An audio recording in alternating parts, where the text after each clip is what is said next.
Hi, I'm Stephanie Barnes, and this is episode 13. I'm going to talk about some case studies in this video.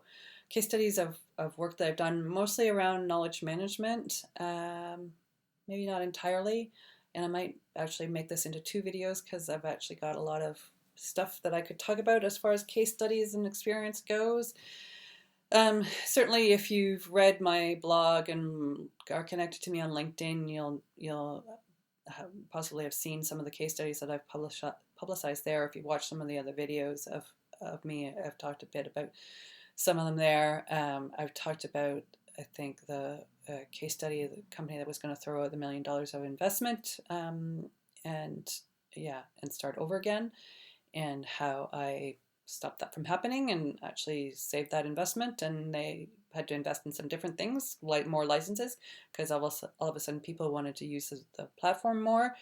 The first KM rollout that I was involved in, they'd actually failed two times previously with rolling out the technology. And I came along and and we successfully rolled it out. Probably partly because I didn't actually have a budget. And so I did everything under the radar, piecemeal, ad hoc as I could, convince people that they should be doing this. We got to 3,500 people and then just under 7,000, and then 10,000 after I had finished and left the organization. So yeah, there's that, and there's a big write-up for that. I have a case study that was written up by an external party about that one.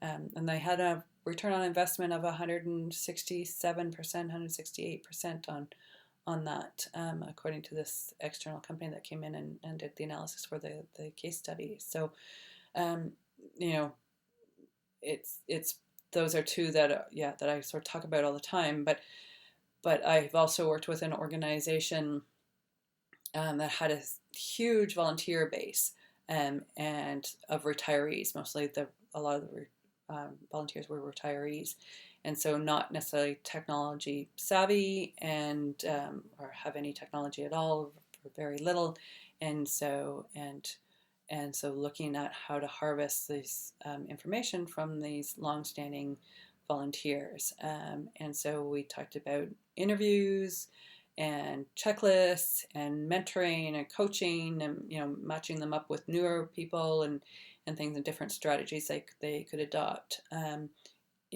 they were successfully able to go and do that afterwards, after we put all these processes and things in place. I think about an organization I worked with 5 or 6 years ago and did a strategy for them and developed a plan for them to roll out knowledge management. They'd had someone else in before to do a knowledge management strategy, and the organization gave them the strategy that was honestly much more like, it wasn't bad, it wasn't wrong, I'm not going to say that at all, but it was much more like a master's thesis, or an academic work that could have been published in an academic journal, rather than something that the organization could take and actually implement.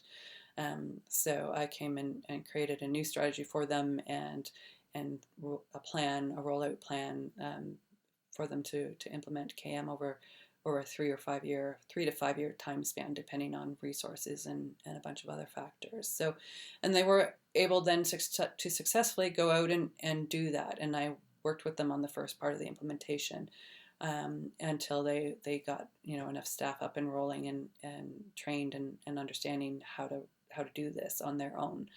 Because I fully believe that knowledge management should not be something that a consultant comes in and does to you. So that's always the approach I take, is to help them develop a strategy and help them get going, and and point them towards where they can get the training and things, if they need the training in knowledge management itself, and so they can get going and do it on their own for themselves, and not have some external consultant come in and do it to them. That's not the way that I work. So yeah, anyway, that's a first, sort of high level case studies of, examples of work that I've done. I think maybe I'll think about it a bit more and maybe do a second video, and and go from there. And you can let me know what you think. Thank you for tuning in and watching, and I hope you'll subscribe and feel free to reach out if you have questions or comments. Thanks very much. Bye.